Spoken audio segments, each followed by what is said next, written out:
Hi, my name is Hannah, and today we're interviewing Benedict Lewis. Ben is the editor of popular macroeconomic analysis website socialindthecity.wordpress.com. Today he gives us his view on business and economic trends as the curve flattens and we emerge into post-pandemic world. Fantastic. Ben, thank you for your time. It's good to see you. Please introduce yourself. Well, hi, I'm Ben Lewis. I write the Socialist in the City blog about money, markets, politics, and power. I've been manning the Socialist in the City Twitter account now for about 6 years. Wow. Been working with banks for about 10. Recently quit with a couple of friends from BNP Paribas to start a new venture with TPICAP, where we're going to be a macro coverage desk. So my job is basically to find hedge funds, advise them on macro trends going on in the world, think of trades for them to do, and then execute those trades and make a bit of money on the intermediation. Gotcha. That's basically me. Gotcha. So how do you, out of curiosity, and forgive me if this question betrays my own ignorance, but how do you reconcile being the face of Socialists in the City with working with, mainstream regular financial institutions? Well, let's take it as read for a moment that finance is an exploitative practice whereby one is trying to diddle some money out of one's customers. Let's take that as read, which I don't agree with, but let's take it as read. Sure. My customers are hedge funds. These are guys who can afford to pay my wage. Yeah. You can definitely argue that by paying my wage, these guys are doing the public a favor. They're putting money back into circulation. But that's one way of pitching it. The other way is, I'm not someone who believes that finance has no value, no real value. There is clearly a value somewhere in the coordinating activity of finance. And we're really going to see that over the coming months in the COVID-19 crisis when that coordination isn't there. Now, do I believe that the best way to run that coordination activity is to have a few huge hierarchical organizations controlling everything run by rich white men? No, I do not. But clearly those organizations are doing something. Gotcha. Understood. Okay, and you mentioned the situation that we all find ourselves in right now. It's unprecedented. There's no real reference point. So what, given that your area of expertise and focus and interest is on looking at macroeconomic trends, what do you see happening in the post-pandemic world? Well, the first thing to say from a macroeconomics perspective is there's a big move on by all the normal kinds of people that you'd expect to say, look at all this government printing money, isn't it going to be inflationary? And my very confident answer to that question is no. The biggest risk at the moment facing the global economy is a phenomenon called debt deflation. Debt deflation is basically what happens when everybody's balance sheets are screwed up by some kind of crisis. Everybody needs to raise cash in the moment to pay their bills. And so sales of financial assets, sales of inventory, and sales of real assets. Crashing asset prices causing further deterioration in balance sheets and a further inability to stump up cash, deflating prices further. It's this kind of spiral that Keynes and others warned us so eloquently about as the real cause of recessions in a capitalist economy. This is how it goes. Balance sheets are the real risk, and balance sheet debt deflation is what the global economy will probably face over the coming months if the policy response isn't sufficiently imaginative and comprehensive. Wow, okay. So what about the argument that says, okay, you'll have all this pent-up demand post-pandemic, and let's say early May, the government say, well, you can now come out of your houses, and then there are a bunch of people that, I haven't eaten ice cream for a couple of months, right?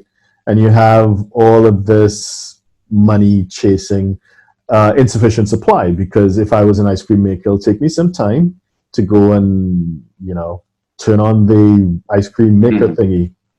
Wouldn't that in theory lead to some sort of inflation? Well, look, you can have a theory where that leads to inflation, but you have a serious problem with the first premise of what you said, which is pent-up demand. Right. Now, the problem with demand is it's only as good as your wallet is deep.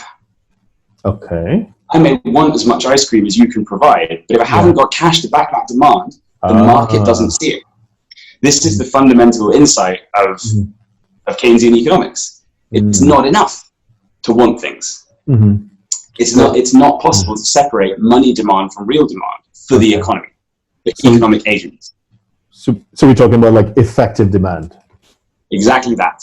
Right. Effective demand is is a really crucial concept that I work a lot with in my work, because it's much more precise and useful and effective, dare I say it, than the idea of demand in general. If you look at the financial flows, different sectors of the economy's financial flows and balances with each other, you get a sense of how effective their demand is for each other's output. And that's what drives economic activity and recessions. I see. Okay. So if I'm following your argument, then what we will have is some sort of so there's a lack of effective demand in that people would have been, their businesses not generating cash, they may not have been working. So this decrease in available product would also coincide with weaker effective demand. Exactly right. And probably more so on the demand side, because economic agents, i.e. us, we're not so great at looking at the future, right? There's a big bugbear in economics, and there has been for the last 30 or 40 years since the Lucas critique became a popular thing. Sorry to waffle on this theory for a moment, but basically the idea that dominates the economics profession is that people are completely forward-looking, have an accurate idea of how their spending is going to work in the future, and adjust their plans based on some kind of rational expectations model. It just doesn't square with human behavior. True. It's a good assumption to make if you're doing certain kinds of modeling. It's a very bad assumption to make when you're talking about a global pandemic which destroys people's ability to pay their bills right now. How is that going to affect people's behavior in the future? It's going to depress their economic activity. It's going to make them want to save. It's going to make them want to take any income that they have and use it to shore up their balance sheet. And everyone has a balance sheet, man. We all do. We've all got our savings. We've all got our investments. We may be in the red on all sorts of stuff, but reality is we are subject to these forces, psychological and economic, and we are going to want to spend less. So then I noticed that you use the word, well, you didn't use the whole word, but you used part of the word that's been thrown around, depress demand. So can I extend and say depression? Do you agree, like with Ray Dalio, that we may experience a depression? Well, I'm not sure how Ray defines it. Is Ray going for a kind of, because there's a tight definition of recession that economists use, but depression is a little more loose. So how does Ray define it? That's a fair point. He didn't define it, but he did reference the 1930s, which is the last time that we arguably had one, right? So 12 years, 25% inflation, GDP collapse, blah, blah. Yeah. So here's the way I see the 30s and what happened to recover us from the 30s. So in the 20s, we had this unprecedented financial development of having stock markets backed by credit. This was a really new thing, a really genuinely new thing. Disintermediated ownership of capital combined with massive amounts of leverage. And the fallout from that was not something the state was equipped to deal with. Even though people talk about the massive employment programs and the New Deal and cash handouts and all the rest of it, when you really look at what was happening at the time, it's not that big in relation to the size of the economy, and it's not the state's fault. At times of unprecedented crisis, the state simply lacks the capacity to do these things. And the worry that I have is that we're in a similar situation now, especially in the United States, where not only does the state not have the capacity to give payments to people, they're willfully undermining that capacity for political reasons. So, for example, it's been decided to basically let the post office go under. Now, what is one of the only ways that you can actually communicate with the American public at large and mail these checks out? It's almost as if state capacity is being willingly undermined. Now, you can have the opposite ideological view to me and say that that's a good thing, and definitely some people will. But in terms of fighting recessions and depressions in the breach, it's pretty terrible. So, in other words, because, I'm just thinking of what you just said. So, you're right. So, the US model is that you manage the economy by, letting people fend for themselves. It's not like in Europe where you open the purse strings and you put people on the dole and you just have them, you provide housing benefits, whatever. In the US, you sink or swim. And so the way that's in a way in which they would manage the economy. And so it does seem logical putting it in that context. Okay, if an institution is not able to function, then let it go. So I get that. So are you saying by extension that a depression is a real possibility? I think that the most likely scenario is that we see a swinging economic depression. So my central scenario for what happens after this crisis is that some 5 to 10% of capacity in the economy is lost semi-permanently. I believe that's a real possibility. Probably the most likely thing that will happen. The reason for that is that if the state response isn't sufficiently comprehensive and imaginative, like I said, balance sheets are going to be destroyed everywhere in the economy. Small firms will go under by the droves. That capacity cannot be brought online quickly without sufficient attention paid to it. And we lack, especially in the West, the idea that the state should be involved in industrial strategy and have a strategy for the economy as a whole. We've completely left that idea behind. And that is the idea we need right now, because it's no good to just pump money in. You need to make sure the factories are operating. You need to make sure people are employed, doing gainful and productive stuff. And when the market mechanism breaks down, as it definitely will in this situation, you have to simply engage your function as the coordinator of last resort. And I'm not sure they'll do it. You're not sure that they will, or you're not sure that they can? In the case of the United States, both. In the case of Europe, I'm not sure they will. I believe Europe mostly has the state capacity to do these things. Yes. Whether they will or not is another thing. Because of the welfare state. I gotcha. So, but then, when I'm thinking back to all those decades ago when I sat in an economics class, so everything is a bit foggy, there was land, labor, capital, and then there was enterprise entrepreneurship. So what about innovation? What about the capacity of the American people, of the European people, of whoever people to come up with new ideas? Okay, so fine, I used to give cello lessons in person, so maybe I could do it on Zoom. Yeah, sure. So, maybe you can. Maybe you can. Look, I'm a little bit dogmatic about this, and your viewers should maybe disregard this next answer I'm going to give. But I really focus in my economic analysis on the productive side of the economy, the real productive side of the economy. For me, the rest of it is kind of a shell game where everybody passes money around, and I don't really care from an economics perspective. Obviously, I care very deeply as a human being. I want the cello teacher to be employed. I want my friends to be having good jobs and whatever it is. The reality of us, most of us don't do much useful work. We kind of shuffle paper around and we do stuff, and who cares, right? It's not a big deal. What's a big deal is the economy capable of meeting our needs? Is it producing enough stuff? Is the coordination in place to ensure that when you go down the shops, the products you want to buy are there? That's what matters. And it's that kind of capacity that I'm worried about being lost. And to be honest, the problem with innovation as an answer to this situation, I agree, dynamism is great. People should be able to be as free as they want to implement new ideas. The issue is you can't innovate your way out of a balance sheet crisis. The last thing you want to be doing in a balance sheet crisis is spending more, spending less to make more. Because your spending is somebody else's income. Exactly. So efficiency almost militates against recovery. This is the problem. This is why there's a need for a coordination failure, is ultimately what recessions and depressions are. And that's what government needs to address. Okay.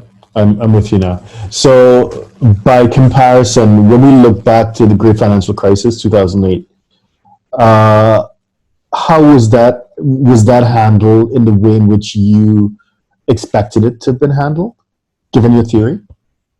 Well, let's dial back and just say that in 2008, I was just matriculating university. So I just arrived to start studying economics myself. Okay. From what it looked, so I'm looking at that as a historical event. Okay. I have to. I started working in 2011. So, but looking back at how it was handled, it was pretty fitful. So initially, there was a relief package that focused extremely heavily on the financial sector, the troubled asset relief program and all the rest of these different things. Right. This was really a limited and emergency response that aimed at specific parts of financial markets. And it didn't even go far enough there. It wasn't comprehensive enough to write financial markets in general. If you look, the most important measure that I look at, or what I think is the most important measure that I look at of what's going on in a given economy, is nominal spending against money supply growth. And the reason I look at that is because I want to see how is the financial sector in aggregate affecting the economy in aggregate. Is there pull from the money supply or is there push? And in the case of 2008, broad money growth didn't recover properly for another 2 years. So whatever the government did to shore up the credit creation part of the economy, the financial sector, simply wasn't enough. And now on the real side, they did some stuff, but they never offered mortgage relief in any kind of size. They never offered relief to struggling businesses. It was big business that was targeted, and it was targeted late. And then overall spending. Now, if they repeat that in this situation, it is going to be a depression, for sure. Because the issue is not that there's not enough money swirling around. You can, as they've shown, get new money into people's pockets, or at least some people's pockets, pretty easily. But what you can't do is get productive capacity back online, because that money doesn't reach the right places. Right. So, which speaks to your point, because in 2008, you're right. So it went to, the rhetoric from the people who were protesting was that it was Wall Street over Main Street. So they got the blank checks, whereas the regular guy, he didn't get much. But in this case, first off, we're getting these incentive checks. I mean, from the U.S. side, households are getting, some households are getting $10,000, $20,000 when you add it up. If you were self-employed, blah blah blah blah. So, so perhaps they are reading off your playbook in a way, if that's what they're doing. Do you see that? Yeah. I definitely think they're trying, because I think that in the breach, a lot of the ideology about we need small government and we need to worry about the deficit, this all goes out the window. So I agree that they're looking to this playbook because it is the only one there is. Right. At least the only one that we have. But the problem is capacity. The capacity of the state, and also then the capacity of the economy to produce. Checks are going out, sure, slowly, partially, and generally to people who are going to save those checks. That's the problem. So the economy, so it's the lost capacity within the productive capacity within the economy. Going back to 2008, there was obviously a similar concern. Did we recover that capacity? Well, not for a long time. Not for a long time. So, in terms of capacity and how much the economy is capable of producing compared to how it could be producing, I look at the prime age employment rate, which is the percentage of 25 to 54-year-old people who are employed. Now, the US prime age employment rate didn't recover fully until 2017. Wow. So basically 10 years. Okay. 10 years. Now, in the background to that, there was a lot of other stuff going on. But if you look at the prime age employment rate, it just tells the story. It goes down sharply in 2007-8, and it gradually grinds higher. Now, that is the natural process that the economy has of righting itself. That's kind of fine. But what's clear, at least what can be inferred from that, is that the government policy response didn't do a lot to bring capacity back online. It was aimed at keeping the plates spinning and keeping the wheels spinning in the financial markets. The real economy was basically left untroubled. I see. Interesting. So, as an entrepreneur, I mean, we're all international in the sense now that where we reside isn't necessarily where we're a citizen or where we were originally resident. So we have a degree of mobility. What is the best way to respond, or what's the best way to position ourselves as going forward into this post-pandemic world? Like, what industries would you favor over others, for example? And what geographies as well? So industries and geographies. Yeah. Well, so in terms of geographies, I may be accused of talking my book here, but I think that being in Asia is a great shout. The reality is, Asian countries are the ones who've demonstrated the highest capacity to deal with these problems. Singapore was able to implement very quick contact tracing, lockdowns, whatever was needed was able to be implemented. The same in Korea. Testing, tracing, all the rest of it. Now, as an entrepreneur, I think a lot of the time what's missed is that you exist with your business in relation to the state and the society you're in. If you want to be in the kind of business that takes advantage of social strength, businesses that are very networked, high value added services and that kind of thing, you want to be in a society which is capable of preserving that kind of pretty abstract economic output, if that makes sense. This is a complicated business to do. You can't have a society where any kind of disruption the state doesn't have the capacity to respond to. So entrepreneurs should definitely be looking at Asia, where state capacity is high, where social stability is high. Okay. In terms of sectors that can do well post crisis, I think you just have to divide things, into the sort of cyclicals versus essentials. This is effectively what you have to do, and you have to focus on those things which, when people are looking at their income, are regarded as essentials or regarded as small luxuries. So, this is a kind of trite one, but typically in recessions, makeup sales tend to do very well. It's just an example of a small luxury that people can afford when bigger luxuries are off the table. But look, this is not my forte at all. I am fully a macro guy. Yeah. I'm definitely not a business advisor. Gotcha. Okay, so from my perspective, just as a non-economist who did some courses back at university, but trying to understand what's going on right now, what I've been able to put together is that there were certain trends in play, and while there may be new or novel outcomes, pun intended, of what's going on, I wondered to what extent this situation would just exacerbate what was already happening. So, for example, income inequality. It's been on the upswing since the 1980s, and I would imagine that it will continue to do so, perhaps at an accelerated pace, because the professions would lend itself to resilience in a situation like this, i.e. the ability to work remotely, for example. They tend to be disproportionately in favor of people with degrees. So, as if I'm an analyst or an economist, for example, I could probably work remotely. Whereas if I'm a Grab or Uber driver, probably not. I'm in trouble. I could deliver some food, but, yeah. So the unskilled laborers are less able to adapt to a situation like this. So one would expect the income inequality bit to increase. And then when I look at what's happening in geographies, so you're right, you have a country like Singapore, which is, largely a service economy, well-structured, arguably the best-run country in the world. And then I can compare it to maybe one of its neighbors, like Indonesia, which is really kind of chaotic sometimes. And I would expect that the average worker or resident in Singapore to fare better than the average worker or resident in Indonesia or India or Africa or something like that.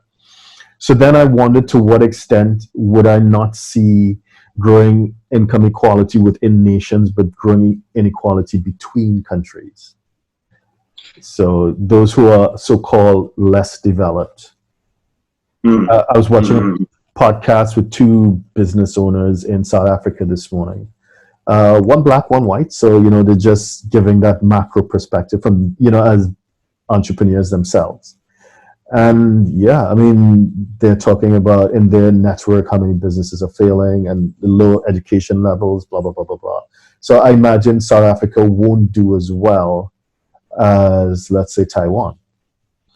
So in that sense, in terms of geographies, I believe that some countries will do better than others. I've seen numbers which I can't verify, so I won't repeat, about portfolio investment being pulled back from emerging markets.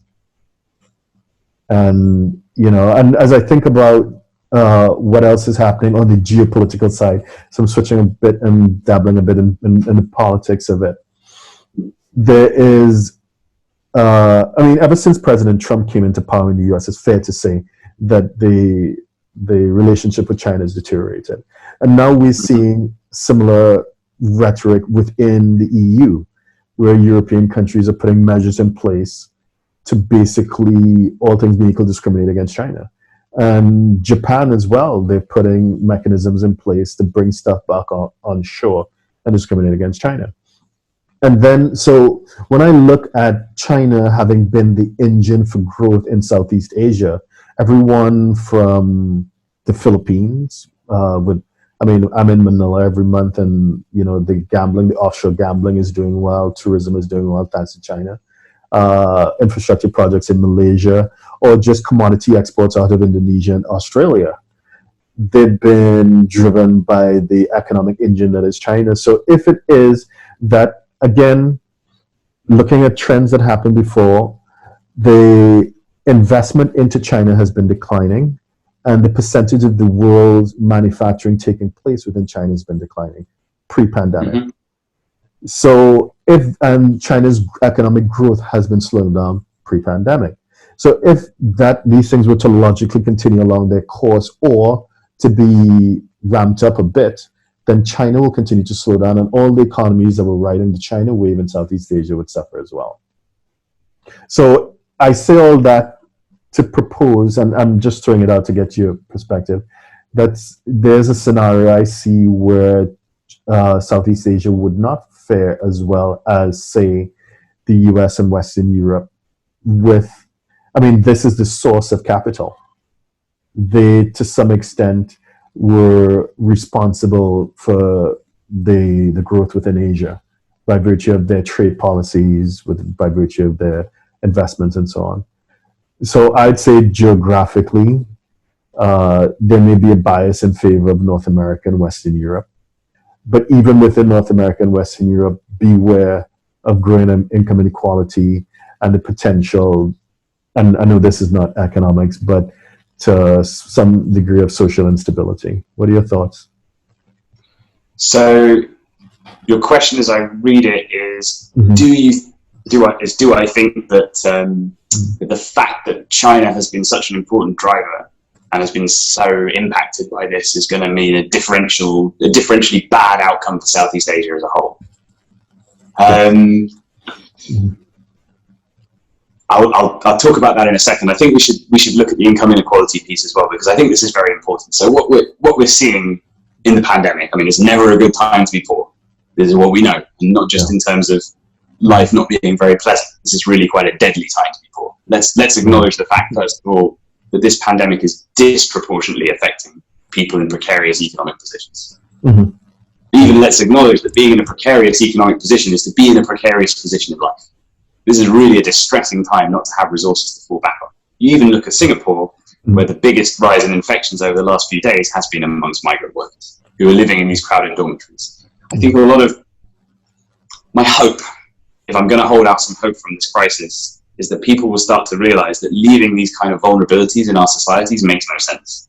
If you have these guys living in crowded dormitories, living in squalid conditions, you have a public health risk, never mind a risk to their lives. Think about yourself. Think about the fact that you're undermining your society by doing these things. So I hope that that's elevated in people's consciousness a little bit. With regards to inequality between countries, I think you're very right, but I don't quite agree with your reasoning. I think that it's much broader than that, and it's simply the fact that we're going to see a real decline in globalization. Yes. Dependency. As you said, you identified, we're seeing reshoring in Japan, we're seeing reshoring in the United States. That's actually been going on for a little while. Mm-hmm. So I agree, that trend is likely to accelerate in a big way. Mm-hmm. And we're likely to see less convergence between what people call emerging markets or local markets or developing countries, and what I would just call poor countries.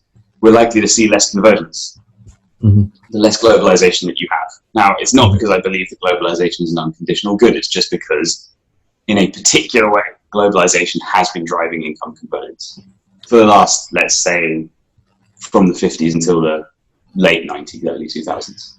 After that, it didn't seem to do a lot, but before that, it was definitely doing a lot. Now, with regards to Southeast Asia and the China position, I'm not sure I'm with you or understand why it is that China should have some differentially high impact from this crisis. Do you have what's your theory on what makes them vulnerable? Well, from what I understand, the engine of their economic growth has been the fact that they were welcomed into the world economy. They were made a part of the globalization experiment. And if it is basically your sponsors or your benefactors are now saying, we're going to do two things. One, we're going to cut down our investments into your economy. And two, we're going to cut the number of stuff we buy from you. And when we think, so that's it from an external, like a macroeconomic perspective. But within China now, within their own social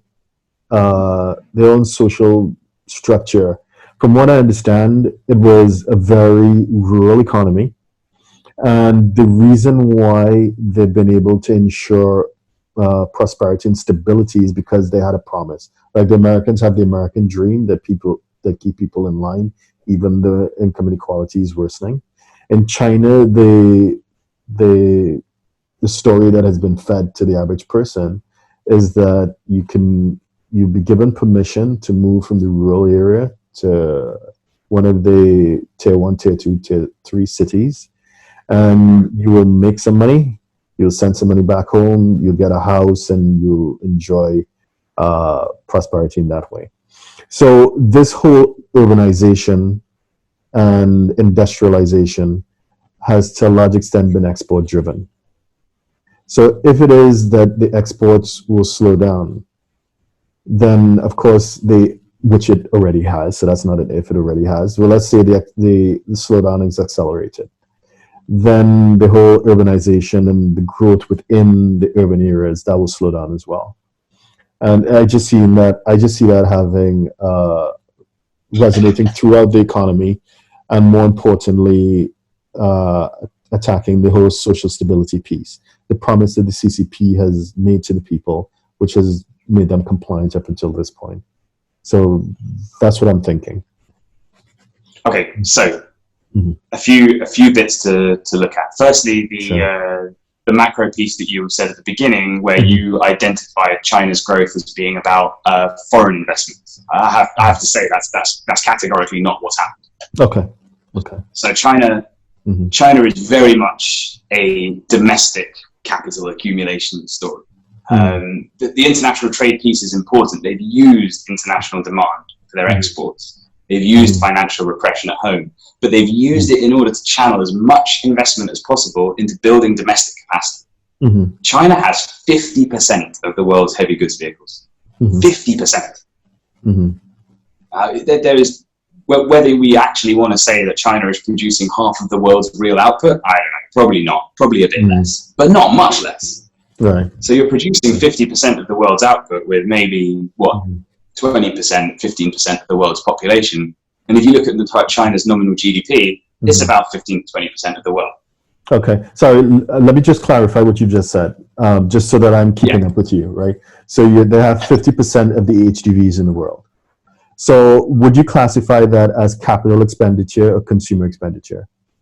So it's capital. What I'm trying to say is that I believe that China has enormous productive capacity.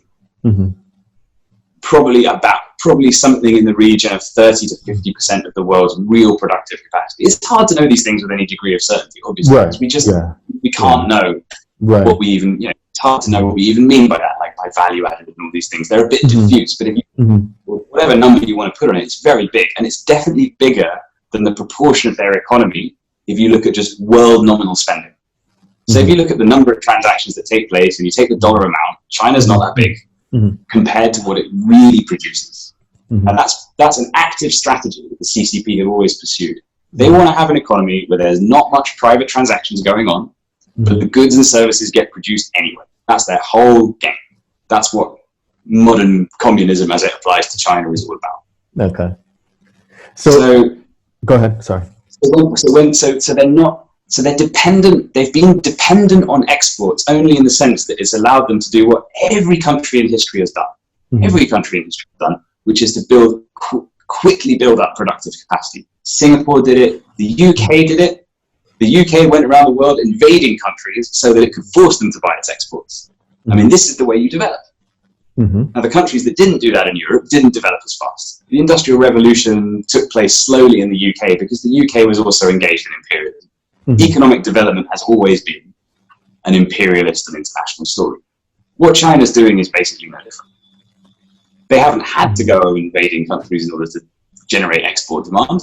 They've had it handed to them on a silver platter. That's broadly speaking what they're doing. Now, is it a challenge, you know, an economic management challenge to replace export demand with domestic demand? Absolutely.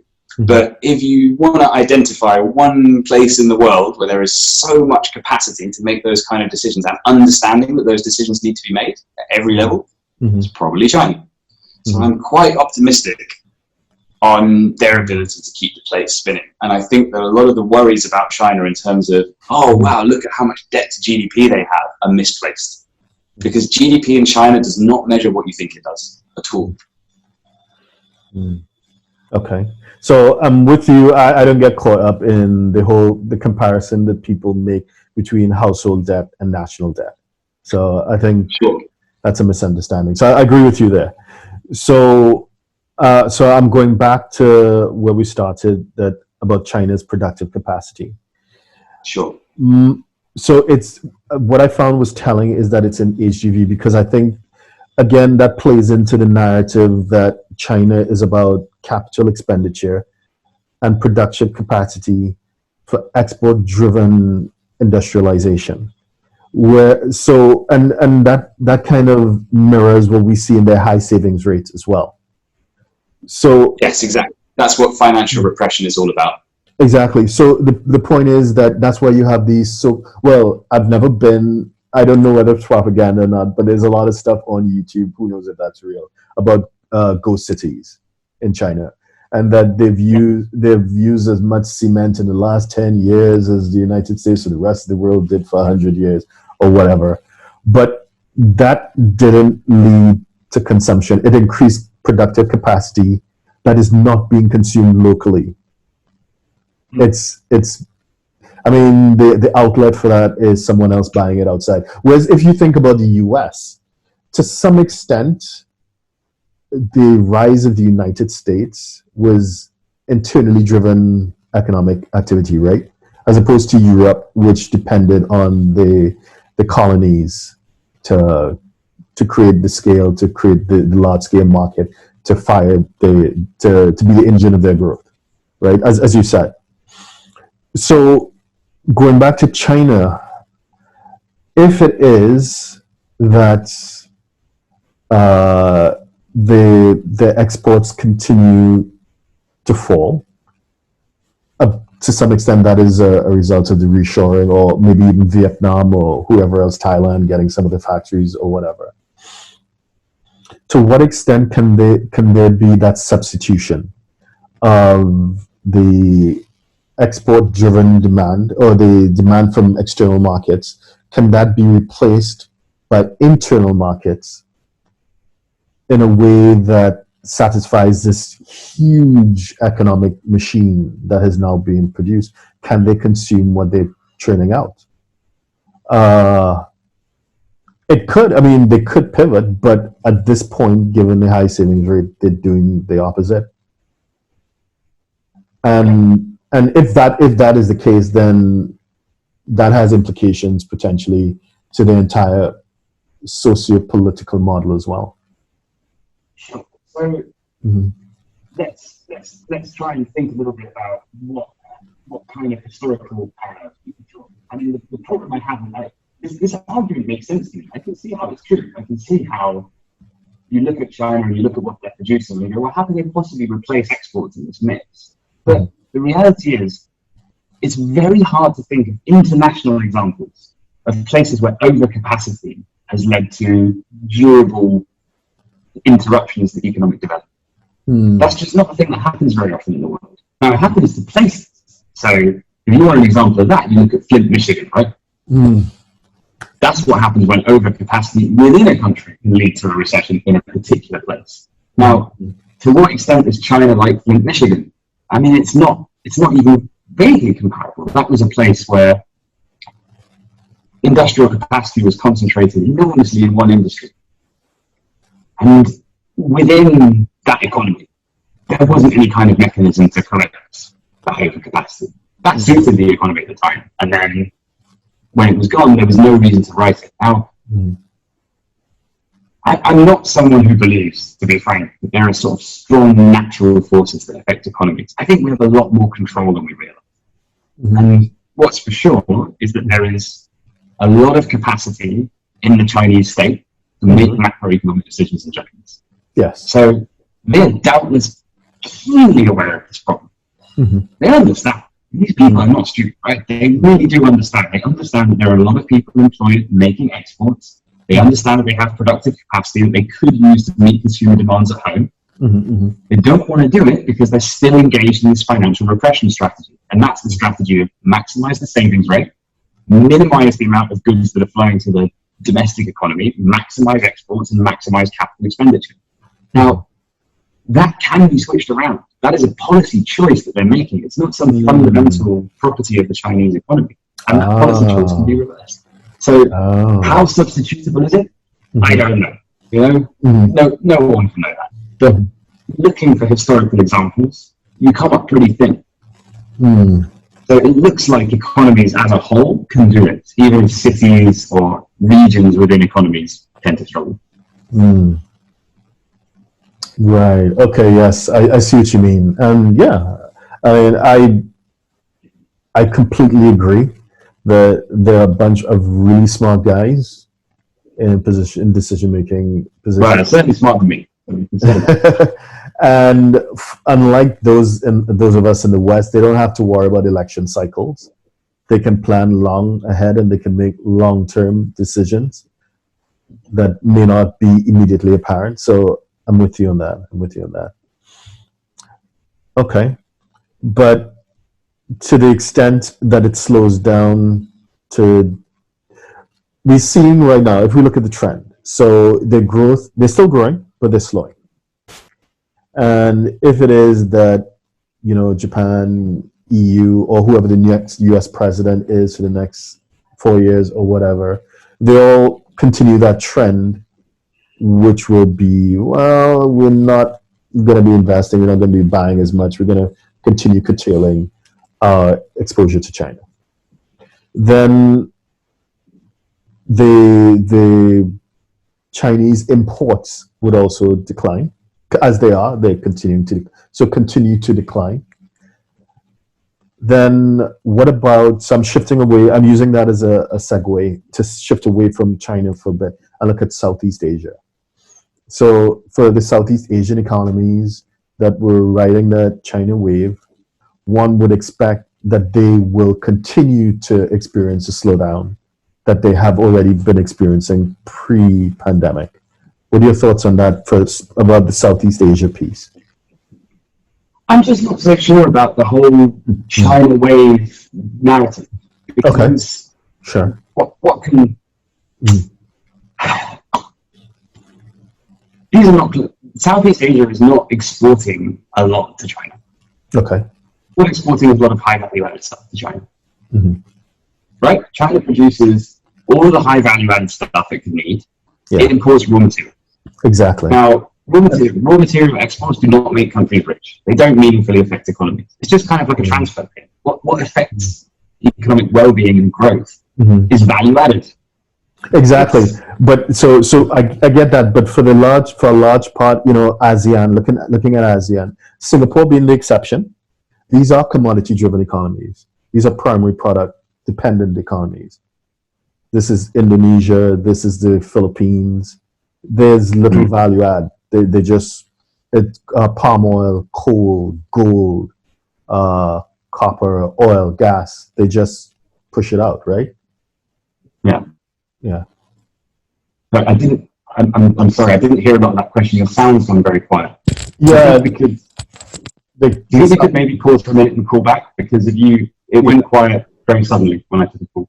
Okay, sure. Let's stop and let's just pause for a second and then. Right. So just to repeat what I said because of the distortion. ASEAN nations, Singapore being the exception, commodity-driven economies. So most of their wealth is earned by exporting almost raw materials. There's very little value added in palm oil or coal or gold or what agricultural products out to the Philippines or whatever. And a large buyer of their raw materials has been China. China has been a buyer of their outputs, their raw materials, as well as a major investor, not just in infrastructure, but in also plants and different factories or whatever it is they're doing, right? So if it is the trend continues with this slowdown in growth in China, which was pre-pandemic, if that were to continue or even accelerate post-pandemic, to what extent do you see that impacting on ASEAN? Yeah, I'll leave it there. What are your thoughts? Okay, fine. So to the extent that China buying fewer commodities is an economic shock, yes, that will have an impact. But I don't believe that exporting commodities is what makes countries grow. Agreed. I don't believe that's a coherent position to hold. It's not what growth means. It's not what economic growth is about. Economic growth, as you said, it's about value add. So the extent that Southeast Asian economies were ever going to participate in any benefits from exporting to China, they're not missing out on that, because that was never a benefit to their economies. This is not something that you need to do in order to be wealthy. The economic growth and business opportunity, especially for your audience. I mean, if you're talking about international entrepreneurs, I mean, we are not oil and gas speculators, right? We're not going around flipping commodities, which is all those guys really do. Your customers, the people that we're addressing in this interview, they're people who add real value. Yeah. These are people who run businesses. Yeah. Businesses in the real economy, businesses that are not just flipping stuff around, right? Yes. So, that kind of there's a macroeconomic impact from commodity shocks for sure, but they tend to be pretty limited in scope. Commodity shocks are a relatively small piece of the puzzle. Financial shocks are much more important. Now, in Southeast Asia, there's probably a bit of a confluence between the two. If you look at Indonesia or the Philippines, macroeconomic balances, their financial sectors are probably a bit too commodity embroiled. Same with Australia, actually. Australia has a very commodity exposed financial sector and a very big financial sector. So if I was going to look for any kind of, the real risk from a China commodity slowdown for me, definitely Australia, if I'm looking anywhere. And from what I can see, it's happening. Real estate prices, Australia has a lot of macroeconomic vulnerabilities. Mainly this financial sector is just way too big. It's like 40% of stock market capitalization. That is not right. That's not right for an economy. You have 40% of your value out there. It's ridiculous. So something is up. Leverage there is far too high. Overall, households are far too indebted. More than you would want. There's serious worries around debt service costs. I'm very bearish on Australia. I have been for a while, but yes, the China commodities piece for them is going to be quite challenging to support. Yeah. So, but going back to your piece, the part that the point you're making just like 2-3 paragraphs ago on ASEAN.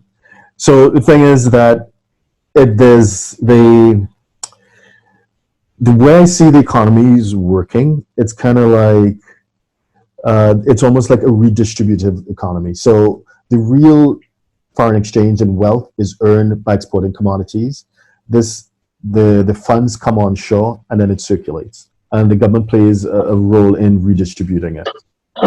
So in a case where, let's look at Indonesia, the 2 or 3 unicorns that have been applauded over the past few years would be Gojek, Traveloka, and Tokopedia.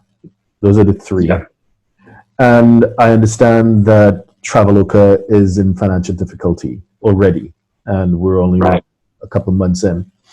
So because these so-called unicorns, or these areas where entrepreneurs have been celebrated and lauded, they weren't intrinsically profitable. They were to a large extent dependent on the model that exists within the wider economy. they don't generate real wealth. They don't generate, you know what I'm saying. So, well, okay, so I'm not a complete skeptic of these companies, right? Sure, Of the world. I do believe they add something because they are creating network value, which is a real thing. So, to the extent that hopefully our conversation is adding some value to people watching, the fact that we know each other and that we're able to communicate is what's adding that value. Now, Uber and Grab and Gojek and all the rest of it, that's what they do, just on an enormous scale. So they're taking pretty low value added parts of the economy, just little bits of the distribution chain and transport and whatever it is, and they're coordinating that and just squeezing a bit more output out of it. Now that's real value add, but it's something that it's something that's very challenging from an investment perspective. If you're looking at buying these companies, you really got to think, what is the regulatory environment these people are playing into here? How are they going to be allowed to create what you effectively need, which is a monopoly over a basic service? And that's a very valuable thing to have as an investor. But the problem is everybody knows that. And so you're bidding against people who have a very informed view of whether these companies are going to be able to do the things they claim to do. It's something where, as someone who looks at macro trades, I'd say it's not as obvious as your first call. You know, these companies are driven by forces that are reasonably well understood. Everyone knows investing terms anyway what the game is. You know, you're trying to create a taxi monopoly, you're trying to create a transport monopoly. Okay, fine, but if everybody knows that they're playing that game, investing in that casually becomes very hard. I would strongly advise people against trying to use this crisis as a means to time these companies. The problem is one or two of them are going to succeed. But we don't know which two. If you short these guys, or if you don't have them in your portfolio, you're totally stuffed. I mean, you need to be alive to the possibility that one of them is going to succeed. Okay, great. That has been, I think you've given us a lot to think about, and I appreciate that. I appreciate your insight. I appreciate your time. Ben, it has been a pleasure. Thank you very much. Thanks very much for taking time, though. Take care.